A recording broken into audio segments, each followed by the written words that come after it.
All right.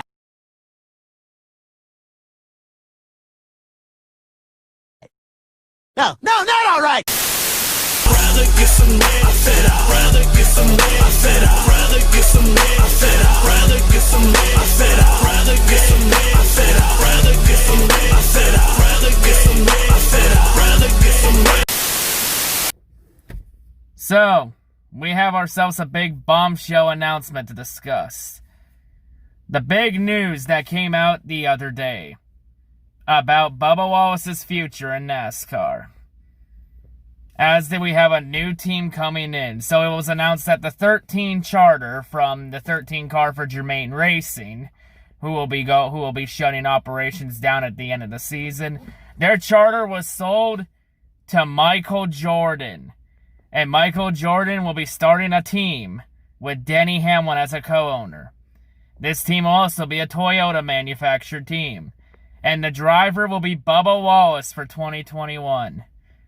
And keep in mind, folks, for Bubba Wallace, Bubba turned down offers from the 43, 42, and there were reports about an offer for the 48. You know, we'll have to wait and see what happens. But either way, Bubba turned down those, at least 2 or 3 of those rides, just to join this team with Michael Jordan and Denny Hamlin. So yeah, this is a big bombshell announcement.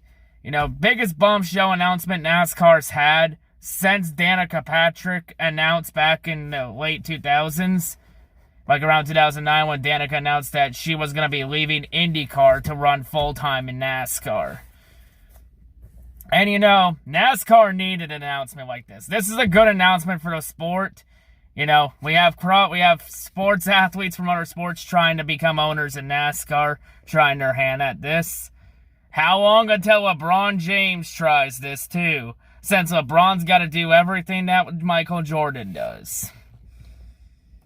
So yeah, this might open the door in the future for more athletes to take over. It's a great announcement for the sport. You know, NASCAR needed good publicity like this.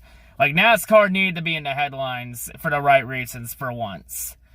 Especially after that mess at Talladega in June with the whole fucking nuisance and when it turned out it was a garage door handle.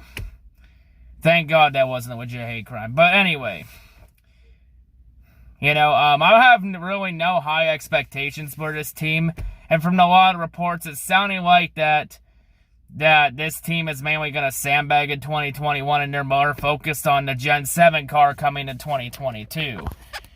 That should be the main focus because, you know, we got the new car coming in. And really, 2021 will just be a throwaway year for the Gen 6. So, yeah. They're just going to put more of their focus on 2022. I think in 2021, I think it's going to be like a backmarker team. They're just going to struggle. And they're just going to sandbag. I think it's going to be, like, I want to be shocked if Bubba finishes near 30th in points next year. But, you know, this team, they will have an alliance with JGR. Especially with Hamlin still driving for Joe Gibbs Racing in the 11 car. If anyone's wondering, yes, you can own a team and still drive for another team. It has happened.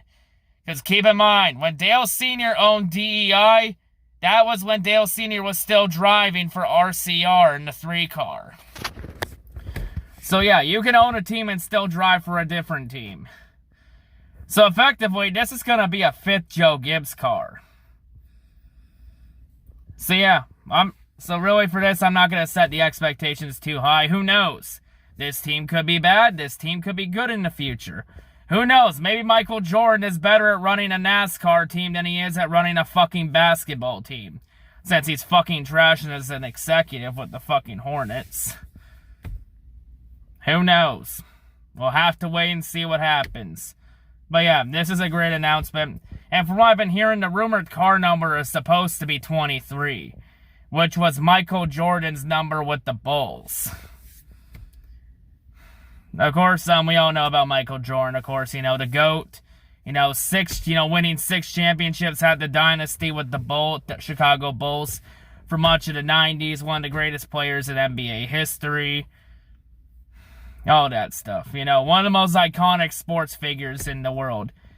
Of course, there was no secret that this has been in the works for a while. Considering that Denny Hamlin and Michael Jordan have been personal friends for a long time. especially with Denny Hamlin being part of the Jordan brand for sponsorship. And here's the crazy thing about Bubba in this thing. The majority of the sponsors Bubba's gone the last couple months. Majority, if not all of them, I believe, are going to be coming over with Bubba to this new car. I believe it's supposed to be called Denny Hamlin Racing or Hamlin Jordan Racing. And on top of that, they're also going to, I believe the Jordan brand is more likely going to be also a sponsor for Bubba too. So that's going to be interesting to see how this works. Like, yesterday was just a crazy day in terms of NASCAR silly season. Like, you have this announcement on top of Ross Chastain being announced that he'll drive the 42 at Chip Ganassi Racing, replacing Kyle Larson in 2021. So that's going to be interesting that Chastain will now get a chance in a decent ride. And it also comes on an announcement that Circuit of the Americas in Austin, Texas will be part of the 2021 Cup schedule, replacing one of the Texas races. However, Texas also gets the meaningless All-Star race in 2021. Damn it. Honestly, I would have preferred Bristol as the track, to be honest. But yeah. So yeah, just a really crazy Monday afternoon in terms of NASCAR silly season. And of course, NASCAR saying that there's going to be 4 new tracks added to the schedule. We already know that Nashville Super Speedway is one, and now Circuit of the Americas in Austin, Texas will be one. Since F1 won't be going to Austin, Texas next year, since F1's looking at running the street circuit in Miami around Hard Rock Stadium. And all really Circuit of the Americas had left was IndyCar. So yeah, now NASCAR's in there. It's a great track atmosphere.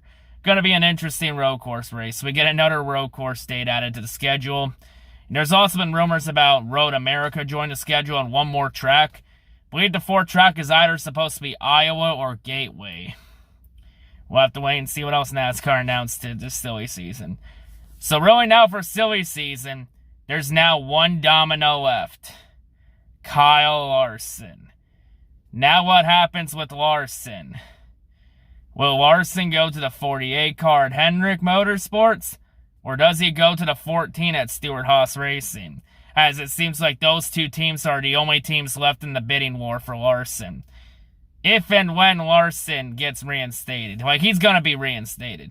It's not a matter of if. It's a matter of when. Because Larson deserves a second chance. Without a doubt. But yeah, great announcement for the sport. And with NASCAR trying to become more cost efficient in 2022 with the Gen 7 car, they might open the door for new owners to come into the sport. So yeah, and of course new manufacturers too, which is what the sport needs. More manufacturer battles. So yeah, gonna be interesting to see how this goes. I say for this team, I think this team is gonna be complete dog shit at first. But I say give at least maybe 3 to 5 years and we'll see what happens with it. But yeah, it's just a great announcement for the sport. Michael Jordan, welcome to NASCAR. Sorry about all the racist boomers. We're trying to get rid of them. Maybe they'll leave now. But yeah, that's all I gotta say. Peace out. And by the way, boomers, you seriously thought Bubba was not gonna be in the sport in 2021? That shit funny to me. It's funny, boomers, your plan blew up in your face. You tried your cancel culture on Bubba and failed. You tried to compare him with Colin Kaepernick, saying he's NASCAR version of Kaepernick. Here's the difference between Bubba and Kaepernick. At least Bubba still has a job, unlike Colin. And yeah, boomers, keep saying Bubba's the problem when Bubba clearly isn't. If Bubba was truly the problem, then why the hell does he got, an assload of new sponsors the last couple months? If Bubba truly was a problem in the sport, he wouldn't be getting new sponsors, now wouldn't he? Come up with a different excuse next time, and I might take you more serious. Fucking boomers are dumbasses. Never wound what you can't kill.